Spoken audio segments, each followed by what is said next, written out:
Guys, ഈ apple watch എനിക്ക് തികച്ചും ഫ്രീ ആയിട്ടാണ് കിട്ടിയത്. ഒരു നൈസ് സ്കീം ഉണ്ട്, അതിലൂടെ നിങ്ങൾക്കും ഇത് ഫ്രീ ആയിട്ട് വാങ്ങിക്കാനായിട്ട് പറ്റും എന്നുള്ള പ്രൊമോഷണൽ കേട്ട് ആ ഒരു സ്കീം എടുത്ത് അതിൽ പോയി പെട്ട കുറച്ച് ആൾക്കാരുടെ അവസ്ഥയാണ് ഇന്നത്തെ വീഡിയോയിൽ ഞാൻ ഷെയർ ചെയ്യുന്നത്. എന്തെങ്കിലും സാധനം ഫ്രീ ആയിട്ട് കൊടുക്കാൻ പോവുക എന്ന് പറഞ്ഞാൽ എങ്ങനെയാണ് ഇത്ര പെട്ടെന്ന് ആൾക്കാർ അതിൽ പോയി പെടുന്നത് എന്ന് എനിക്ക് മനസ്സിലാവുന്നില്ല. I got this apple watch four free legally എന്നുള്ള രീതിയിലൊക്കെ ഒരുപാട് ഇൻഫ്ലുവൻസേഴ്സ് ഈ ഒരു സാധനം പ്രൊമോട്ട് ചെയ്യുന്നുണ്ടായി. ആൻഡ് ഈ ഒരു പ്രൊമോഷൻ എനിക്കും വന്നായിരുന്നു, പക്ഷെ ഞാനത് ചെയ്തില്ല. കാരണം ക്വിക്ക്ലി ആ ഒരു സ്കീം എന്താണ് എന്ന് പറഞ്ഞുതരാം. ബേസിക്കലി 3 പേര് ചേർന്നാണ് ഈ ഒരു സ്കീം കൊണ്ടുവന്നത്. ഒന്ന് ആപ്പിളിന്റെ പ്രീമിയം റീസെല്ലേഴ്സ്, രണ്ടാമത്തത് HDFC എർഗോ ആൻഡ് മൂന്നാമത്തത് സോപ്പർ. ഇവർ 3 പേരും കൂടി ഒരു പുതിയ ഒരു സ്കീം കൊണ്ടുവരുവാണ്, ഇന്ത്യ ഗെറ്റ്സ് മൂവിംഗ് എന്ന് പറഞ്ഞിട്ട്. ഈ സ്കീം പ്രകാരം നിങ്ങൾക്ക് ഒന്നിലെ ആപ്പിൾ വാച്ച് SE, അല്ലെങ്കിൽ ആപ്പിൾ വാച്ച് സീരീസ് 10, അല്ലെങ്കിൽ ആപ്പിൾ വാച്ച് അൾട്ര, അതായത് ഈ 3 ആപ്പിൾ വാച്ചിൽ നിന്നും ഏത് വേണമെങ്കിലും നിങ്ങൾക്ക് ടോട്ടലി ഫ്രീ ആയി വാങ്ങിക്കാം. വെൽ, ടെക്നിക്കലി ഈ സ്കീം വർക്ക് ചെയ്യുന്നത് എങ്ങനെയാണെന്ന് വെച്ചാൽ, നിങ്ങൾ പോയി ഈ ഒരു വാച്ച് മേടിക്കുന്ന സമയത്ത് ഒന്നിലെ അപ്ഫ്രണ്ട് ആയിട്ട് മുഴുവൻ എമൗണ്ടും കൊടുത്ത് ആ ഒരു വാച്ച് വാങ്ങിക്കാം, അല്ലെങ്കിൽ നിങ്ങൾക്ക് ഒരു EMI വെച്ചിട്ട് ആ ഒരു വാച്ച് മേടിക്കാം. ഇനി നിങ്ങൾ ഈ ഒരു സ്കീമിൽ എൻറോൾ ചെയ്ത് കഴിഞ്ഞാൽ പിന്നീട് ഈ വാച്ച് കയ്യിൽ കെട്ടി നടക്കുകയാണെങ്കിൽ നടക്കുന്നതിന് നിങ്ങൾക്ക് ഇങ്ങോട്ട് പൈസ തരും. അങ്ങനെ ഫുൾ എമൗണ്ടും നിങ്ങൾക്ക് റീഫണ്ട് മേടിക്കാനായിട്ട് പറ്റും. സംഭവം കൊള്ളാലോ. കാരണം ഇങ്ങോട്ട് നടന്നു കഴിഞ്ഞാൽ നമുക്ക് പൈസ കിട്ടുമോ എന്ന് ചോദിച്ചാൽ ഇതിന് കുറച്ച് എലിജിബിലിറ്റികൾ ഉണ്ട്. ഒന്ന്, നിങ്ങൾ മിനിമം ഡെയിലി 8000 സ്റ്റെപ്പ് എങ്കിലും നടക്കണം, എന്നാൽ മാത്രമേ നിങ്ങൾക്ക് റിവാർഡ് പോയിന്റ്സിന് എലിജിബിൾ ആവുള്ളൂ. ഡെയിലി 8000 സ്റ്റെപ്പിന് മുകളിൽ നടക്കുവാണെങ്കിൽ നിങ്ങൾക്ക് ഒരു റിവാർഡ് പോയിന്റ് കിട്ടും.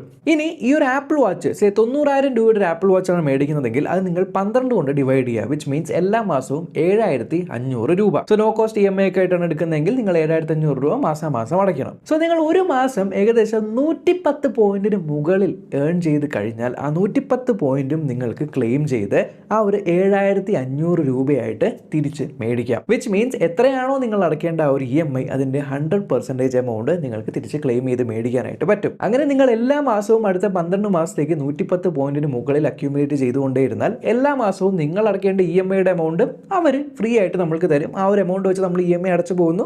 അങ്ങനെ 12 മാസത്തിന് ശേഷം ടോട്ടലി നിങ്ങൾക്ക് ആ ഒരു വാച്ച് ഫ്രീ ആയിട്ട് കിട്ടുന്നു. പക്ഷെ നിങ്ങൾക്ക് ഒരു മാസം 110 പോയിന്റിന് മുകളിൽ കിട്ടണമെങ്കിൽ നിങ്ങൾ 8000 സ്റ്റെപ്പ് മാത്രം നടന്നിട്ട് കാര്യമില്ല. ബേസിക്കലി ഇതാ ഈ ഒരു ചാർട്ട് കണ്ടു. ഇത് പ്രകാരം നിങ്ങൾക്ക് എത്ര സ്റ്റെപ്പ് നടന്നു കഴിഞ്ഞാൽ എത്ര പോയിന്റ് കിട്ടും എന്ന് കാണിക്കും.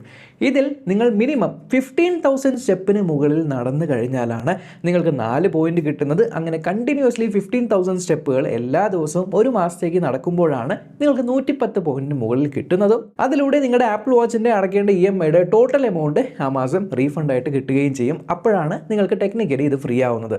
സംഭവങ്ങളുടെ സ്കീം അടിപൊളിയാണ്. ഇത് തന്നെയാണ് ഇൻഫ്ലുവൻസേഴ്സും പറയുന്നത്. ഇത് കേട്ട് പോയി ആപ്പിൾ വാച്ച് എടുത്ത് പെട്ടിരിക്കുന്ന സുഹൃത്തുക്കളെ, ഇതിൽ നിങ്ങൾ മനസ്സിലാക്കാതെ പോയ വലിയ ഒരു സംഭവമുണ്ട്. ആ ഒരു സ്കീമിന്റെ ഡോക്യുമെന്റിൽ ഒരു കാര്യം വ്യക്തമായിട്ട് എഴുതിയിട്ടുണ്ട്. അതായത് ഈ സ്റ്റെപ്പുകൾ ഉണ്ടല്ലോ, ഇത് ആ ഒരു ഇൻഷുവേർഡ് പേഴ്സൺ, ഇപ്പൊ ഞാനാണ് മേടിക്കുന്നെങ്കിൽ ഞാനാണ് ആ ഒരു ഇൻഷുവേർഡ് പേഴ്സൺ, ഞാൻ നടക്കുന്ന സ്റ്റെപ്പുകൾ മാത്രമേ അവർ കൗണ്ട് ചെയ്യുള്ളൂ എന്നുള്ളത്. ശരി, ഇനി ഡെയിലി നിങ്ങൾ 15,000 സ്റ്റെപ്പിന് മുകളിൽ നടക്കണം. 15,000 സ്റ്റെപ്പിന് മുകളിൽ എന്ന് പറഞ്ഞാൽ റഫ്ലി ഏകദേശം ഒരു 12 കിലോമീറ്ററിന് മുകളിൽ, അതായത് ഒരു ദിവസം ഏകദേശം 2-3 മണിക്കൂർ നിങ്ങൾ നടന്നു കഴിഞ്ഞാൽ മാത്രമേ 15,000 സ്റ്റെപ്പ് അല്ലെങ്കിൽ 12 കിലോമീറ്റർ നടന്ന് നിങ്ങൾക്ക് തീർക്കാനായിട്ട് പറ്റുള്ളൂ. ഞാൻ അത്യാവശ്യം ആക്റ്റീവ് ആയിട്ടുള്ള പേഴ്സൺ ആണ്, അത്യാവശ്യം നടക്കാറൊക്കെ ഉണ്ട്, ഡെയിലി ജിമ്മിലൊക്കെ പോകാറുണ്ട്. എന്നിട്ട് പോലും എനിക്ക് ഒരു മാസം ആവറേജ് അല്ലെങ്കിൽ ഒരു ദിവസം ആവറേജ് 7000 സ്റ്റെപ്പൊക്കെ മാത്രമേ മാക്സിമം നടക്കാനായിട്ട് പറ്റുള്ളൂ. ഒരു ശരാശരി മനുഷ്യന് റെക്കമെൻഡ് ചെയ്തിരിക്കുന്ന ഡെയിലി സ്റ്റെപ്പുകൾ എന്ന് പറയുന്നത് ഏകദേശം 8,000 മുതൽ 10,000 സ്റ്റെപ്പ് വരെയാണ്. അതുകൊണ്ട് നിങ്ങൾക്ക് 110 പോയിന്റ് മുകളിൽ കിട്ടണമെങ്കിൽ, അതായത് 12 കിലോമീറ്റർ ഡെയിലി നടക്കണമെങ്കിൽ,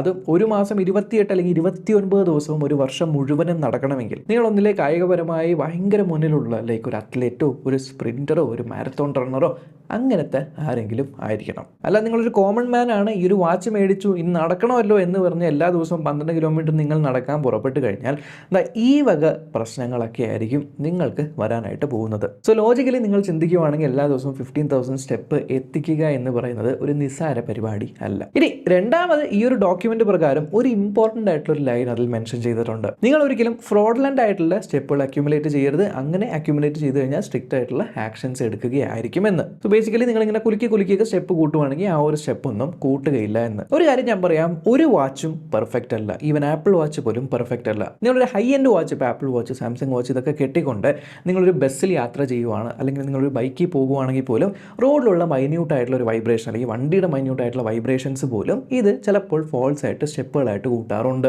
ആൻഡ് ഈ ഒരു കാര്യം നമ്മുടെ കയ്യിലല്ല, അത് വാച്ച് തന്നെയാണ് ഡിറ്റക്ട് ചെയ്യുന്നത്. അതേപോലെ നിങ്ങൾ ചുമ്മാ ഇരിക്കുമ്പോൾ കൈയൊക്കെ ഇങ്ങനെ അനക്കുവാണെങ്കിൽ പോലും ചില സമയത്ത് ഫോൾസ് ആയിട്ടുള്ള സ്റ്റെപ്പുകൾ കാൽക്കുലേറ്റ് ആവാം. ആൻഡ് ഈ ഒരു സ്കീം പ്രകാരം അതിലെവിടെയും ഈ ഒരു സ്റ്റെപ്പ് കാൽക്കുലേറ്റ് ചെയ്യുന്നത് എങ്ങനെയാണ്, അല്ലെങ്കിൽ ഈ ഒരു സ്റ്റെപ്പ് കാൽക്കുലേറ്റ് ചെയ്യുമ്പോൾ നിങ്ങൾ പുറത്ത് ഇറങ്ങി നടക്കേണ്ടതാണോ, GPS എടുക്കുന്നുണ്ടോ, അതോ വീട്ടിനകത്ത് നിങ്ങൾ നടന്നു കഴിഞ്ഞാൽ ആ ഒരു സ്റ്റെപ്പും കാൽക്കുലേറ്റ് ആകുമോ എന്നുള്ള കാര്യങ്ങളൊന്നും മെൻഷൻഡ് അല്ല. FAQ സെക്ഷനിൽ ഒരു ചോദ്യമുണ്ട്, അതായത് ഈ ഒരു കാര്യം നടന്നു കഴിഞ്ഞാൽ മാത്രമാണ് പോയിന്റ് കിട്ടുന്നത്, അതോ ഞാൻ സൈക്കിൾ ചെയ്താലും പോയിന്റ് കിട്ടുമോ എന്ന ചോദ്യത്തിന് അവർ ഉത്തരം ചെയ്തേക്കുന്നത് എന്ത് ഫിസിക്കൽ ആക്ടിവിറ്റിയും ഈ ഒരു പോയിന്റിന് അർഹതപ്പെടുന്നതാണ് എന്നാണ് ഇട്ടിരിക്കുന്നത്. പക്ഷെ സൈക്ലിംഗ് എന്ന് പറയുന്ന ഒരിക്കലും ഒരു സ്റ്റെപ്പ് കൗണ്ട് ചെയ്യുന്ന ഒരു ആക്ടിവിറ്റി അല്ല. അതുകൊണ്ട് തന്നെ ഇത് എങ്ങനെ FAQയിൽ വന്നു എന്നും എനിക്ക് ഡൗട്ട് അടിച്ചു. സോ ഈ കാരണങ്ങളൊക്കെ കൊണ്ട് തന്നെ ഞാൻ ആ ഒരു പ്രൊമോഷൻ ടോട്ടലി റിജക്ട് ചെയ്തു. എന്നാൽ ഇപ്പോൾ മാസങ്ങൾക്ക് ശേഷം സംഭവിച്ചിരിക്കുന്ന കാര്യം എന്താണെന്ന് വെച്ചാൽ, ആൾക്കാർ ഈ ഒരു സ്കീമിൽ പോയി സാധനം മേടിച്ച് കഷ്ടപ്പെട്ട് ഡെയിലി 15,000 സ്റ്റെപ്പിന് മുകളിൽ നടന്നിട്ട് മാസാവസാനം പോയിന്റ് കിട്ടിയിട്ട് അതിൻ്റെ റീഫണ്ട് ചോദിക്കാനായിട്ട് അവർ ക്ലെയിം ചെയ്യുന്ന സമയത്ത് ആ ഒരു ക്ലെയിമുകൾ ഡിലേ ആവുന്നത് മാത്രമല്ല ടോട്ടലി റിജക്റ്റ് ആവുകയാണ്. റിജക്റ്റ് മാത്രമാവുകയാണെങ്കിൽ പിന്നെയും പോട്ടെ എന്ന് വയ്ക്കാം. റിജക്ഷൻ മാത്രമല്ല, റിജക്റ്റ് ചെയ്യുന്നതോടുകൂടി ഇന്നത്തോടുകൂടി നിങ്ങളുടെ ഈ ഒരു ഫുൾ പ്രോഗ്രാം തന്നെ ടെർമിനേറ്റ് ആവുകയാണ് എന്ന് പറയും. ടെർമിനേറ്റും ചെയ്യുന്നുണ്ട്. അതായത് നാളെ തൊട്ട് നിങ്ങൾ എത്ര നടന്നു കഴിഞ്ഞാലും ₹1 പോലും നിങ്ങൾക്ക് കിട്ടില്ല എന്ന്. എന്തുകൊണ്ടാണ് ടെർമിനേറ്റ് ആയിരിക്കുന്നതെന്ന് വെച്ചാൽ ജസ്റ്റ് ഒരു ക്ലോസ് ഉണ്ട്, നിങ്ങൾ ഫ്രോഡുലന്റ് ആയിട്ട് അല്ലെങ്കിൽ മാനിപ്പുലേറ്റഡ് ആയിട്ടുള്ള സ്റ്റെപ്പുകളാണ് ഇതിൽ കാണിക്കുന്നത് എന്നുള്ള കാരണത്താലാണ് എന്ന് മാത്രം. ഓൾറെഡി റീഫണ്ട് ചോദിച്ചവർക്ക് ആദ്യം 7 ദിവസത്തിൽ റീഫണ്ട് കിട്ടും എന്ന് പറഞ്ഞു. അത് പിന്നീട് 30 ദിവസമായി, പിന്നീട് 45 ദിവസമായിട്ടും പലർക്കും കിട്ടിയിട്ടില്ലാത്തൊരവസ്ഥയിൽ ഇരിക്കുമ്പോൾ എക്സ്ട്രീം ആയിട്ടുള്ള പ്രൊമോഷൻസ് നടന്നുകൊണ്ട് തന്നെ അവർ പ്രതീക്ഷയിലും കൂടുതൽ ആൾക്കാരിലേക്ക് ഈ ഒരു കാര്യം എത്തുകയും പ്രതീക്ഷയിലും കൂടുതൽ ആൾക്കാർ ഈ ഒരു സ്കീമിൽ നിന്നും ആപ്പിൾ വാച്ചുകൾ പോയി പർച്ചേസ് ചെയ്യുകയും ചെയ്തിട്ടുണ്ട്. ആൻഡ് പ്രതീക്ഷയിലും കൂടുതൽ ആൾക്കാർ 15,000 സ്റ്റെപ്പ് കംപ്ലീറ്റ് ചെയ്ത് റീഫണ്ടും ചോദിക്കുന്നുണ്ട്. സത്യം പറഞ്ഞാൽ കയ്യിൽ പൈസ ഇല്ലാത്തവൻ പോലും EMIക്ക് പോയിട്ട് ഒരു വാച്ച് അൾട്രയൊക്കെ മേടിച്ചിട്ടുണ്ട്, ജസ്റ്റ് ഷോ ഓഫിന് വേണ്ടി. കാരണം ചുമ്മാ നടന്നാൽ പോരെ, വർഷാവസാന സ്കീമിലൂടെ നിങ്ങൾക്ക് പൈസ കിട്ടുമല്ലോ. സോ ടെക്നിക്കലി ഫ്രീ അല്ലേ. ഇൻ കേസ് ഞാൻ ഒരു 6 മാസം നടന്ന് എനിക്ക് വേണ്ടാന്നുണ്ടെങ്കിൽ പിന്നെ വിറ്റിട്ട് ബാക്കി കാശാക്കാമല്ലോ എന്നുള്ള രീതിക്കൊക്കെ പോയി എടുത്തവന്മാർ പോലും പെട്ടുപോയിട്ടുണ്ട്. സോ ഇതിനെ നിങ്ങൾക്കൊരു സ്കാം ആണ് എന്ന് വിളിക്കാൻ പറ്റുമോ എന്ന് ചോദിച്ചാൽ, ആൾക്കാർ ഈ ഒരു കാര്യത്തിൽ പോയി വീഴാനുള്ള പ്രധാനപ്പെട്ട കാരണം എന്ന് പറയുന്നത് ആപ്പിൾ എന്ന് പറഞ്ഞൊരു ബ്രാൻഡ് നെയിം അല്ലെങ്കിൽ ആപ്പിളിലുള്ള ഒരു വിശ്വാസം കാരണമാണ്. ആപ്പിൾ ആണല്ലോ ഈ ഒരു ഓഫർ കൊണ്ടുവരുന്നത്, അപ്പോൾ പിന്നെ വലിയ ഫ്രോഡൊന്നും ആയിരിക്കില്ല എന്ന്. പക്ഷെ ഒരു കാര്യം ഇവിടെ നോട്ട് ചെയ്യേണ്ടത്, ഈ ഒരു സ്കീം ഉണ്ടല്ലോ, ഇതൊരിക്കലും ആപ്പിളിൻ്റെ ഒഫീഷ്യൽ ആയിട്ടുള്ള സ്റ്റോർസ്, അതായത് ആപ്പിൾ BKC, ആപ്പിൾ സാക്കേതൊക്കെ ഇല്ല, അവിടെയൊന്നും ഈ ഒരു സ്കീം നടന്നിട്ടില്ല. ആകെ സ്കീം നടന്നിരിക്കുന്നത് ആപ്പിളിൻ്റെ പ്രീമിയം റീസെല്ലേഴ്സ്, അതായത് ആപ്പിളിൻ്റെ റീസെല്ലേഴ്സും HDFC എർഗോയും ഈ ഒരു സൂപ്പർ എന്ന് പറഞ്ഞ് ഇവർ തമ്മിലുള്ള ടൈപ്പിലാണ് ഇത് വിൽക്കുന്നത്. അല്ലാണ്ട് ആപ്പിളിന് ഇതുമായിട്ടൊരു ബന്ധവും ഇല്ല എന്നാണ് പറയുന്നത്. ആൻഡ് രണ്ടാമത്തെ കാര്യം, ഫ്രോഡ്ലന്റ് ആയിട്ടുള്ള സ്റ്റെപ്പ് കാരണമാണ് എലിമിനേറ്റ് അല്ലെങ്കിൽ ടെർമിനേറ്റ് ചെയ്തിരിക്കുന്നത് നിങ്ങൾ ഈ ഒരു പ്രോഗ്രാമിൽ നിന്ന് എന്ന് ഇമെയിൽ വരുന്നുണ്ടെങ്കിലും എപ്പോഴാണ് ഫ്രോഡ്ലന്റ് ആയിട്ടുള്ള സ്റ്റെപ്പ് ചെയ്തത്, ഏത് ദിവസത്തെയാണ്, അല്ലെങ്കിൽ എന്ത് ആക്ടിവിറ്റിയാണ് നിങ്ങൾക്ക് ഫ്രോഡ്ലന്റ് ആയിട്ട് തോന്നിയത് എന്നുള്ള കാര്യങ്ങളൊന്നും അവർ ആ ഒരു റിജക്ഷൻ ഇമെയിലിൽ മെൻഷൻ ചെയ്യുന്നില്ല. ആപ്പിൾ വാച്ച് പോലത്തെ വാച്ചായിട്ട് അവർ ടൈപ്പ് വെക്കണമെങ്കിൽ ഇതിൻ്റെ ആക്യുറസി അത്രത്തോളം നല്ലതായതുകൊണ്ട് മാത്രമായിരിക്കുമല്ലോ അവർ ഈ ഒരു സ്കീമിലേക്ക് ഇറങ്ങുന്നത്.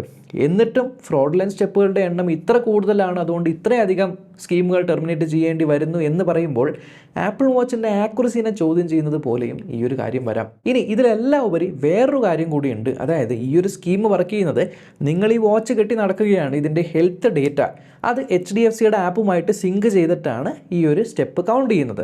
ഞാൻ ആദ്യം പറഞ്ഞ പോലെ തന്നെ ഒരു വാച്ചും പെർഫെക്റ്റ് അല്ലാത്തത് കൊണ്ട് നിങ്ങൾ ചിലപ്പോൾ വണ്ടിയിലൊക്കെ ട്രാവൽ ചെയ്യുമ്പോൾ പോലും എക്സ്ട്രാ ആയിട്ട് സ്റ്റെപ്പുകൾ വരും. സോ ഈ ഒരു സ്കീം ഇറക്കുന്നവരുടെ ഒരു റെസ്പോൺസിബിലിറ്റിയാണ്. അതായത് നിങ്ങൾക്കൊരു 10,000 സ്റ്റെപ്പ് വന്നു എന്നുണ്ടെങ്കിൽ ആ 10,000 സ്റ്റെപ്പിൽ നിന്നും ഏതാണ് ആക്ച്വലി ആ ഒരു മനുഷ്യൻ നടന്ന സ്റ്റെപ്പ്, അതായത് അദ്ദേഹത്തിൻ്റെ സ്റ്റെപ്പിൻ്റെ പാറ്റേൺ, ആ ഒരു സ്റ്റെപ്പിൻ്റെ ആ ഒരു സ്പീഡ്, അതേപോലെ ആ സമയത്തുള്ള ഹാർട്ട് റേറ്റ്, ഈ കാര്യങ്ങളെല്ലാം നോക്കിയിട്ട് ഏതാണ് ആക്ച്വൽ ആയിട്ടുള്ള സ്റ്റെപ്പ്, ഏതാണ് അയാൾ വണ്ടി ഓടിച്ച സമയത്ത് കുലുക്കത്തിൽ വന്ന സ്റ്റെപ്പ് എന്നുള്ളത് സെഗ്രിഗേറ്റ് ചെയ്ത് ആക്ച്വൽ ആയിട്ടുള്ള സ്റ്റെപ്പ് മാത്രം പോയിന്റ് കാൽക്കുലേഷന് എടുക്കുക എന്നുള്ളത് ഇവരുടെ ഒരു റെസ്പോൺസിബിലിറ്റിയാണ്. സോ ഒരു ഫ്രോഡ്ലന്റ് കാര്യങ്ങൾ പോലും ചെയ്യാതെ ഡെയിലി ഈ ഒരു വാച്ച് കെട്ടി 15,000 സ്റ്റെപ്പ് കഷ്ടപ്പെട്ട് നടക്കുന്നു, അദ്ദേഹം ഓഫീസിലേക്ക് പോകുന്നു, അല്ലെങ്കിൽ ബസ്സിൽ യാത്ര ചെയ്യുന്നു, സൈക്കിളിൽ യാത്ര ചെയ്യുന്നു, ആ സമയത്ത് എക്സ്ട്രാ ആയിട്ട് കുറച്ച് സ്റ്റെപ്പുകളൊക്കെ അക്യൂമുലേറ്റ് ചെയ്തിരിക്കാം എന്നുള്ള ആൾക്കാരിൽ ആ എക്സ്ട്രാ ആയിട്ട് അക്യൂമുലേറ്റ് ചെയ്ത സ്റ്റെപ്പുകൾ ഫ്രോഡുലന്റ് സ്റ്റെപ്പാണ് എന്ന് പറഞ്ഞ് സ്കീം ക്യാൻസൽ ആക്കുന്ന ഒരു രീതിക്കാണ് ഇത് പോയിരിക്കുന്നതെങ്കിൽ അതും തെറ്റാണ്. കറക്റ്റ് അല്ലേ? എന്തായാലും ഇതൊരു സ്കാം ആണോ ഫ്രോഡ് ആണോ എന്നൊന്നും നമ്മൾക്കിപ്പോൾ പറയാനായിട്ട് പറ്റില്ല. കാരണം ക്ലിയർ ആയിട്ടുള്ള എക്സ്പ്ലനേഷൻ